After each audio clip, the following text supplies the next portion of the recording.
Visakha steel plant విషయంలో YCP నాయకులు చేసిన వ్యాఖ్యలపై భీమిలి ఎమ్మెల్యే గంటా శ్రీనివాసరావు తీవ్రస్థాయిలో ధ్వజమెత్తారు. వైసీపీ నాయకులు నిద్రలేచినప్పటి నుంచి తెలుగుదేశంపై బురద జల్లే పనిలోనే ఉన్నారని మండిపడ్డారు. తాము మొదటి నుంచి స్టీల్ ప్లాంట్ని పరిశ్రమగా కాకుండా తెలుగువారి గుండె చప్పుడుగా చూస్తున్నామన్నారు.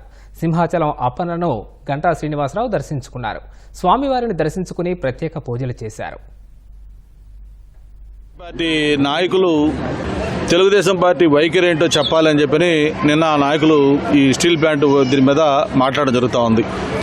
మరి వాళ్ళు నిక్కర్లు వేసుకోకముందే తెలుగుదేశం పార్టీ స్టీల్ ప్లాంట్ పట్ల ఎలా ఉంటుందో ఏంటనేది వాజ్పేయి గారు ప్రధానమంత్రిగా ఉండగా, నేను ఎర్రవనాయుడు గారు, ఎంవీఎస్ మూర్తి గారు మేమందరం ఎంపీలుగా ఉండగా ఆ రోజు డిజిన్వెస్ట్మెంట్ ప్రపోజల్ వస్తేనే చంద్రబాబు నాయుడు గారి చొరవతోటి ఆ రోజు వాజ్పేయి గారిని కలిసి ఆ స్టీల్ ప్లాంట్ ఎట్టి పరిస్థితుల్లో కూడా డిజిన్వెస్ట్మెంట్ ప్రపోజల్ చేయకూడదు, దాన్ని విరమించుకోవాలని ఒత్తిడి తెచ్చి దాన్ని చేసిన ఆ రోజు నుంచి ఈ రోజు వరకు కూడా ఎప్పుడు కూడా స్టీల్ ప్లాంట్ అనేది మాకు ఒక చాలా చాలా ప్రయారిటీతో కూడుకున్న అంశం.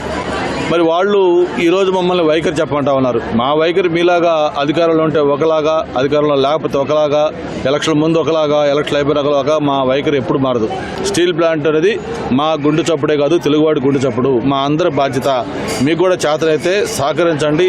దాన్ని కొంచెం బలోపేతం చేయడం కోసం ఏం చేయాలో ఒక కన్స్ట్రక్టివ్ అడ్వైజులు ఇవ్వండి తప్ప చౌకబారు విమర్శలు చేసి చరిత్రహీనులుగా కావద్దని చెప్పని వైసీపీ పార్టీ నాయకులకి, వైసీపీ పార్టీ పెద్దలకు అందరూ కూడా తెలియజేసుకుంటూ, మొన్న ఎన్నికల్లో ప్రజలు 11 సీట్లు ఇచ్చారు. మీరు ఇలాంటి వైఖరే కానీ ప్రదర్శిస్తూ ఉంటే రేపు జరిగే ఎన్నికల్లో ఆ ఒకటి పోయి చివరికి 0 మిగిలిపోయే పరిస్థితి వస్తుంది.